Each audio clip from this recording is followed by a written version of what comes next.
اللہ اکبر. ہمارا سب کا دامن گناہوں سے آلودہ ہے، لیکن گناہوں سے آلودہ دامن ہونے کے باوجود ہم رب کی بارگاہ میں کیا مانگتے ہیں؟ ہاتھ اٹھاتے ہیں، مولا یہ دے دے، مولا وہ دے دے، مولا یہ کر دے، مولا یہ عطا فرما دے. یہی تو کہہ رہے ہیں.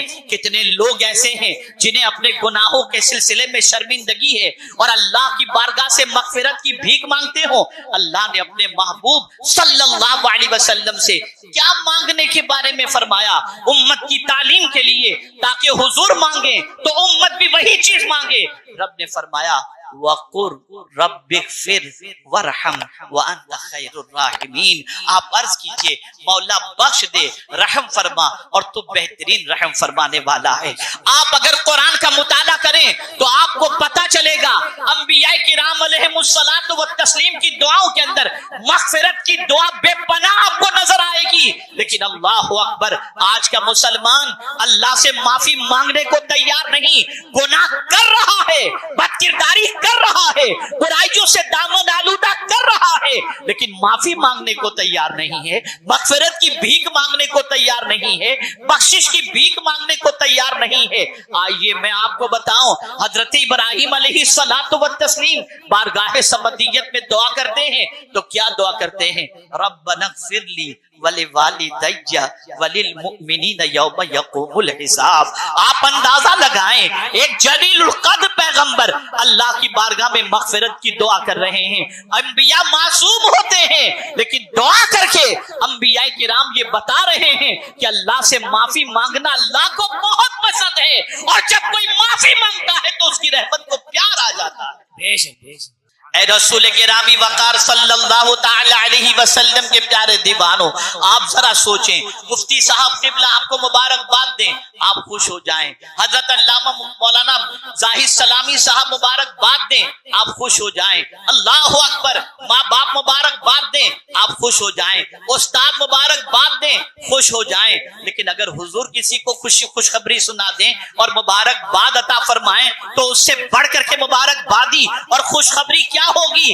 میرے آقا صلی اللہ علیہ وسلم فرماتے ہیں طوبی لمن وجد فی صحیفتہ استغفارا کثیرا. خوشخبری ہو اس کے لیے، مبارکباد ہو اس کے لیے جس کے اعمال نامے کے اندر کثرت کے ساتھ استغفار موجود. اے رسول گرامی وقار صلی اللہ تعالی علیہ وسلم کے دیوانوں، استغفار صرف گناہوں کو معاف نہیں کرتا، بلکہ میرے پیارے آقا صلی اللہ تعالی علیہ وسلم کے پیارے دیوانوں، قحط کا زمانہ ہو، اللہ سے استغفار کرو، قحط کا زمانہ دور ہو جائے گا، قحط دور ہو جائے گا، اور اللہ کی طرف سے رحمتوں کی موسلادھار بارش ہوگی. آپ کمزور ہیں، آپ استغفار کریں، اللہ تعالیٰ استغفار کی وجہ سے قوت عطا فرمائے گا. قرآن کہتا ہے وَقُلْتُ اسْتَغْفِرُوا رَبَّكُمْ ثُمَّ تُوبُوا إِلَيْهِ يُرْسِلِ السَّمَاءَ عَلَيْكُمْ مِدْرَارًا وَيَزِدْكُمْ قُوَّةً إِلَىٰ قُوَّتِكُمْ. یہ قرآن کہہ رہا ہے، اور خود آقا کریم صلی اللہ تعالی علیہ وسلم اپنی امت کی تعلیم کے لیے فرماتے ہیں میں دن میں 70 مرتبہ یا 100 مرتبہ استغفار کرتا ہوں. آپ ذرا سوچو اور اندازہ لگاؤ. اے رسول گرامی وقار صلی اللہ تعالی علیہ وسلم کے دیوانوں، کیا کوئی رات آپ کو ایسی بھی یاد ہے جس رات آپ نے اپنا بستر چھوڑ کر مصلی بچھا کر اللہ سے معافی مانگی ہو، آنسو بہا کر؟ کیا دامن پر گناہوں کے دھبے نہیں لگے؟ کیا دامن گناہ آلود نہیں؟ وہ اللہ کے برگزیدہ بندے جن کی راتیں بھی عبادت میں گزرتی، جن کا دن بھی عبادت میں گزرتا، جب قرآن ان کی صفت بیان کرتا ہے تو آپ جانتے ہیں کیا بیان فرماتا ہے؟ والمستغفرین للاسحار. رات کے آخری پہر کے اندر وہ اللہ سے مغفرت مانگتے ہیں. اللہ رب العزت جل جلالہ کے خوف سے کافی حد تک بے نیاز نظر آ رہی ہیں. یہ عورت ہی تھی جس کی زندگی میں اللہ کا خوف اس حد تک داخل تھا کہ اس کے پرہیزگار ہونے کی بنیاد پر اس کے بطن سے بڑے بڑے ولی جنم لیتے تھے. یہ عورت ہی تھی جس کے تقدس کی بنیاد پر رب قدیر جل جلالہ ان کی دعاؤں کو قبول کر لیا کرتا تھا. یہ عورت ہی تھی جب کبھی ماں کی شکل کے اندر اپنے بچوں کو باوضو دودھ پلاتی تو وہ بچہ معین الدین اجمیری بن کر دنیا کو اسلام کی دولت سے بہرہور کرتا۔ یہ مائیں ہی تھیں اور عورت ہی تھی جس نے محبوب الہی جیسے کو جنم دیا، اور یہ مائیں ہی تھیں اور ان کا تقدس تھا جس نے غوث اعظم سیدنا شیخ عبد القادر جیلانی رضی اللہ تعالیٰ عنہ جیسے کو جنم دیا۔ اور تھوڑا آگے بڑھ کر کے عرض کروں تو غلط نہ ہوگا، سیدۃ النساء خاتون جنت رضی اللہ تعالی عنہا ہی تھیں اور ان کا تقدس تھا، ان کا خوف تھا، جس کی وجہ سے ان کے بطن سے حسنین کریمین جیسے نوجوانان جنت کے سردار نے جنم لیا۔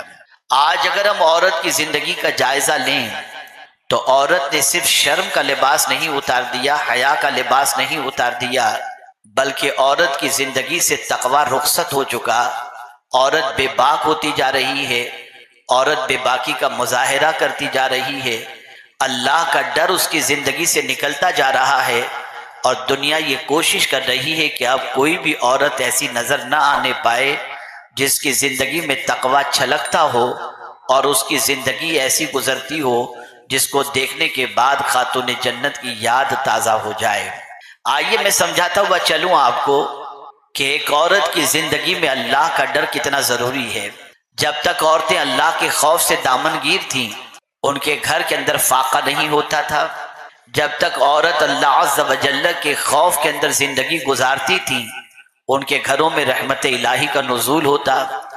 جب تک عورت کی زندگی خوف الہی سے لبریز تھی، ان کی زندگی سے بہت سارے استفادہ کرتے نظر آتے، علمی اعتبار سے، عملی اعتبار سے، قرآن کے اعتبار سے۔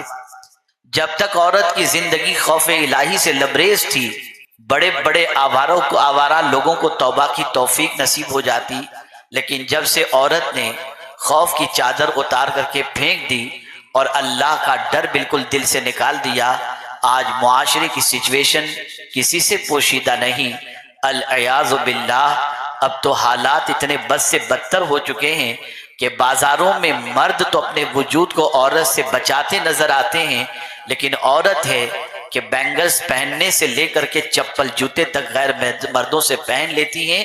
اور اب تو حالت اتنی بھی بدتر ہو چکی ہے کہ اپنے جسم کے کپڑوں کا ناپ بھی مرد ٹیلروں کو دے کر اللہ کے خوف کی چادر اتار کر آخرت سے بالکل غافل ہوتی ہوئی دکھائی دیتی ہیں۔ اے خاتون جنت رضی اللہ تعالی عنہ کی کنیزوں، میں دو ایک حدیثیں آپ کی سماعتوں کے حوالے کروں گا اور دو تین واقعات کے ذریعے آپ کو بتاؤں گا کہ اللہ کی بندیوں کے اندر جب خوف خدا آ جاتا ہے تو اس کے بعد معاشرے کے اندر کتنا بڑا انقلاب پیدا ہوتا ہے، اور اللہ کی بندیوں میں اگر اللہ کا ڈر پیدا ہو جائے تو وہ گھر رش کے جنت بن جاتا ہے، وہ خاندان رش کے ملائکہ بن جایا کرتا ہے۔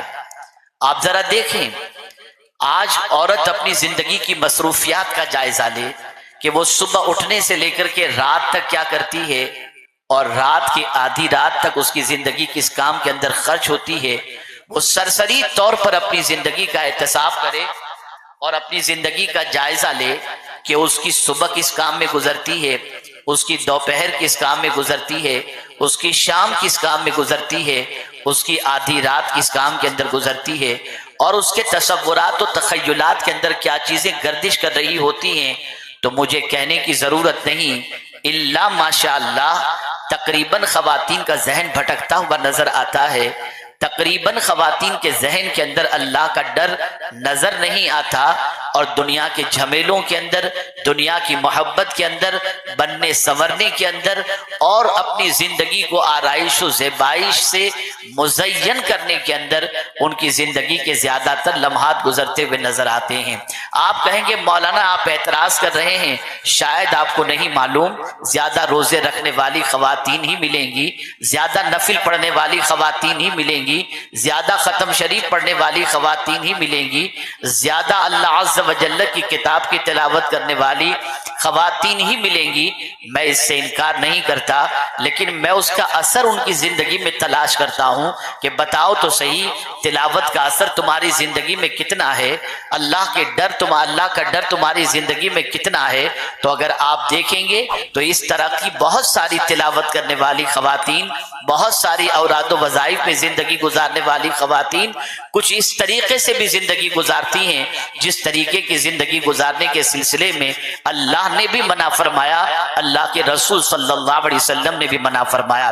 کبھی ایسا ہوتا ہے شوہر کے سامنے تو عورت اللہ سے ڈرتی ہوئی دکھائی دیتی ہے، بیٹی باپ کے سامنے اللہ کا ڈر اپنے دل میں بٹھائی ہوئی دکھائی دیتی ہے، ماں کے سامنے کسی حد تک اللہ کے ڈر سے لرزتی اور کانپتی دکھائی دیتی ہے، لیکن جب ماں باپ غائب ہو جاتے ہیں تو اللہ کا ڈر بھی رخصت ہو جاتا ہے۔ ان بہت ساری بچیوں کے حوالے سے ہمارے کانوں تک شکایت پہنچتی ہے جو برقع پہن کر کالج اور یونیورسٹی جاتی ہیں اور اس کے بعد وہاں کی زندگی نہ جانے کس طریقے سے دامن پر گناہ کے چھینٹے لگاتی ہوئی نظر آتی ہیں۔ اللہ ماشاءاللہ میں ساری بچیوں کی بات نہیں کرتا، میں ان بچیوں کو بھی جانتا ہوں جن کی طرف کوئی نگاہ اٹھا کر کے دیکھے تو وہ نگاہ کھینچ لیں، اور ان بچیوں کے تقدس کو بھی جانتا ہوں جو کالج اور یونیورسٹی کی دہلیز پر قدم رکھنے کے بعد بھی اپنی زندگی پر اپنے دامن پر گناہوں کا دھبا لگنے نہیں دیتی، نہ نماز چھوڑتی ہیں، نہ حیا چھوڑتی ہیں، نہ پردہ چھوڑتی ہیں، نہ اللہ کا ڈر چھوڑتی ہیں۔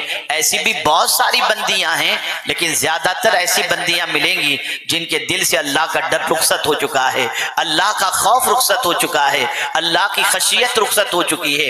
ایک ہوتا ہے سامنے ڈرنا، ایک ہوتا ہے پیٹھ پیچھے ڈرنا۔ اللہ اکبر!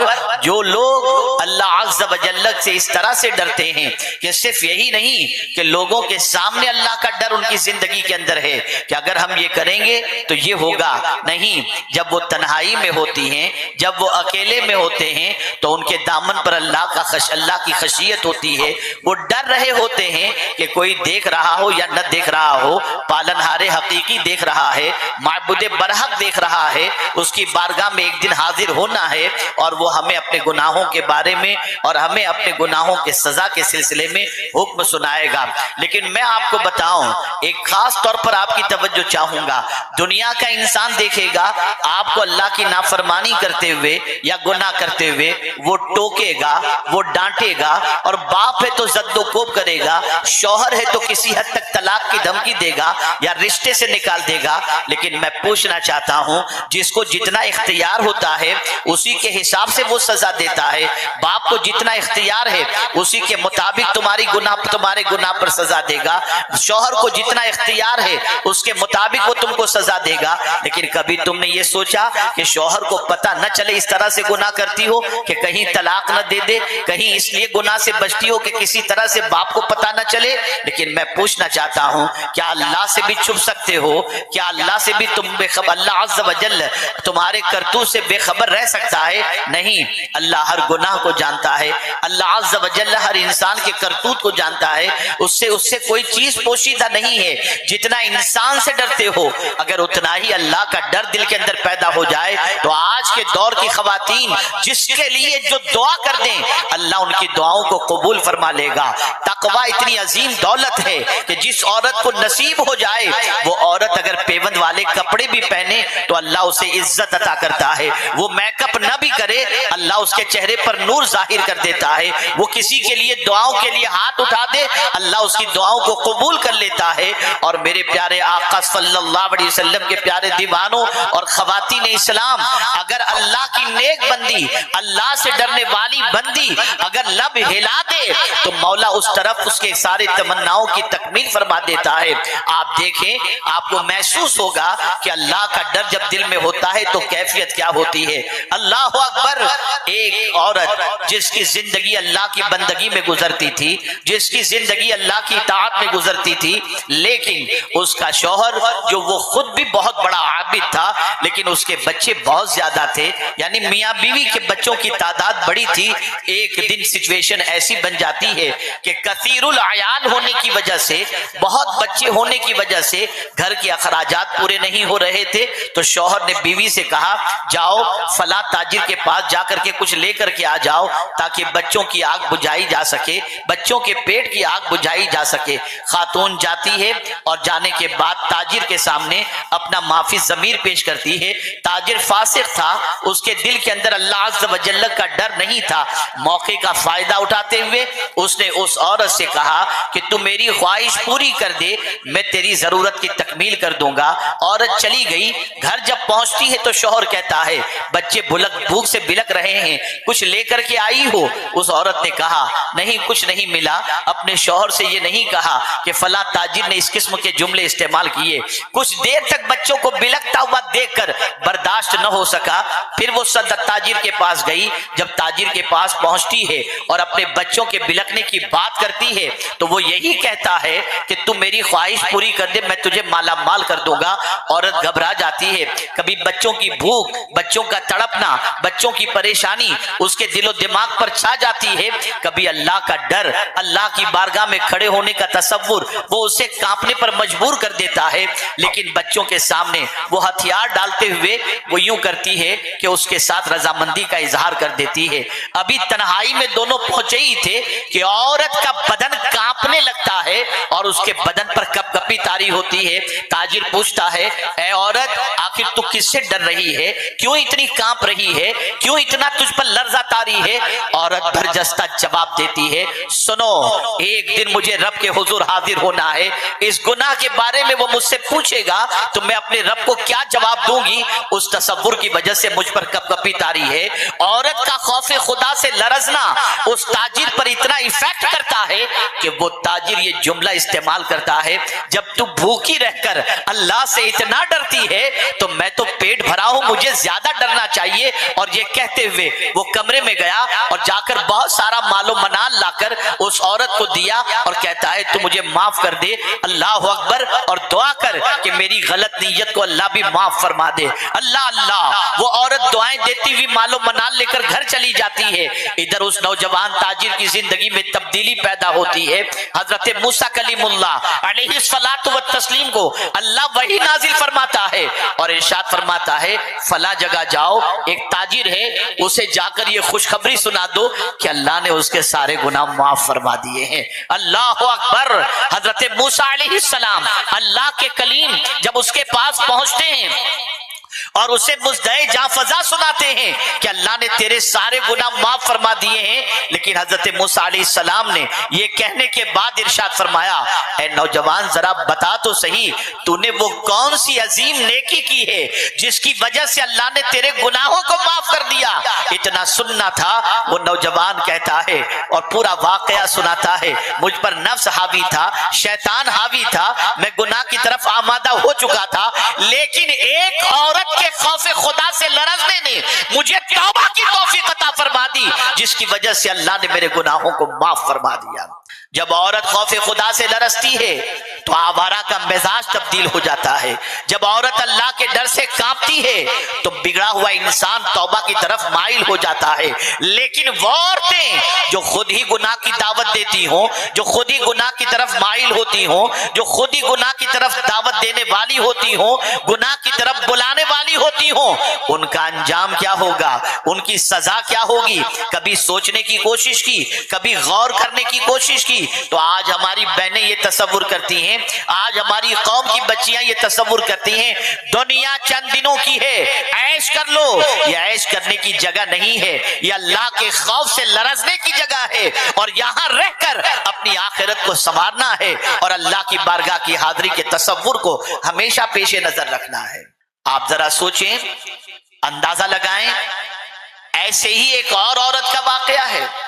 ایک نوجوان اس عورت کی محبت میں گرفتار تھا، اتنا گرفتار تھا جس کی کوئی انتہا نہیں۔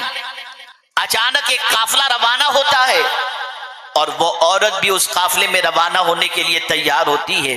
وہ نوجوان جو اس عورت کی محبت میں گرفتار تھا وہ بھی چپکے سے اس قافلے میں شامل ہو جاتا ہے۔ رات کے سناٹے میں جب سب سو جاتے ہیں تو وہ نوجوان جو اس عورت کی محبت میں گرفتار تھا وہ چپکے سے اس عورت کے پاس پہنچتا ہے اور کہتا ہے میں تو اس سے بہت محبت کرتا ہوں، میری خواہش پوری کر دے۔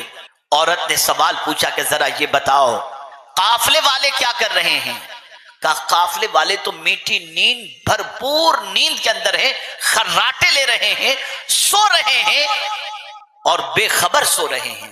نوجوان نے جب یہ کہا تو اس عورت نے جواب دیا اے برا ارادہ رکھنے والے، ذرا یہ بتا سب کے سونے کا تو تجھے یقین ہے، رب کے بارے میں کیا خیال ہے؟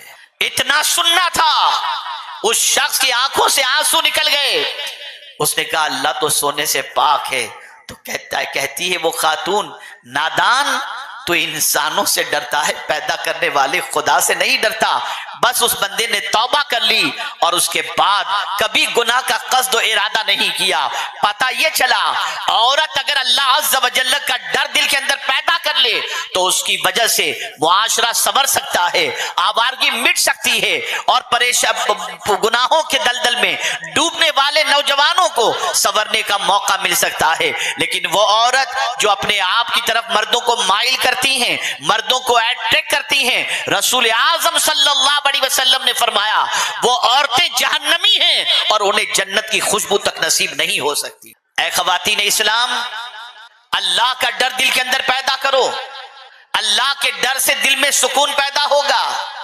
اللہ کے ڈر سے اللہ تمہیں عزت عطا فرمائے گا. اللہ کے ڈر سے تمہارے گھر سے فاقہ ختم ہوگا. اللہ کے ڈر سے تمہاری دعاؤں کو اللہ قبول کرے گا. اللہ کے ڈر کی بنیاد پر اللہ تمہارے کاموں کو آسان کر دے گا. جیسا کہ قرآن مقدس میں رب قدیر نے فرمایا وَمَن يَتَّقِ اللَّهَ يَجْعَل لَّهُ مِنْ أَمْرِهِ يُسْرًا، جو اللہ سے ڈرتا ہے اللہ اس کے سارے کام کو آسان فرما دیا کرتا ہے. آئیے میں زیادہ وقت لینے کی بجائے 2 حدیثیں اور آپ کی سماعتوں کے حوالے کروں، اور اس کے بعد میں آپ کے ضمیر کو جھنجھوڑنے کی کوشش کروں گا، آپ کے دل کو جگانے کی کوشش کروں گا، اور آپ کے ضمیر سے آپ کو سوال پوچھنے کی اجازت دوں گا کہ کسی سے نہ پوچھنا، اپنے دل سے پوچھنا، اپنے ضمیر سے پوچھنا. رسول رحمت صلی اللہ علیہ وسلم نے ارشاد فرمایا کہ 2 آنکھیں جن کو جہنم ٹچ بھی نہیں کرے گا، جہنم چھوئے گا بھی نہیں، 2 آنکھوں کو. آنکھ بڑی قیمتی چیز ہے، آنکھ بڑی عظیم دولت ہے. انہی آنکھوں کے بارے میں اللہ عز و جل نے ارشاد فرمایا قُلْ لِلْمُؤْمِنَاتِ يَغْضُضْنَ مِنْ أَبْصَارِهِنَّ، تم مومنات سے کہہ دو کہ اپنی نگاہیں نیچی رکھیں. عورت کو چاہیے کہ نگاہیں نیچی رکھ کر کے چلا کریں.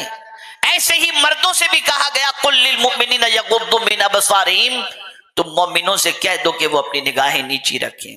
آنکھ معمولی سا کچرا پڑ جائے تو درد برداشت نہیں ہوتا، آنکھ آ جائے تو تکلیف برداشت نہیں ہوتی، آنکھوں کی روشنی چلی جائے تو آدمی اپنے آپ کو بہت بڑی نعمت سے محروم تصور کرتا ہے.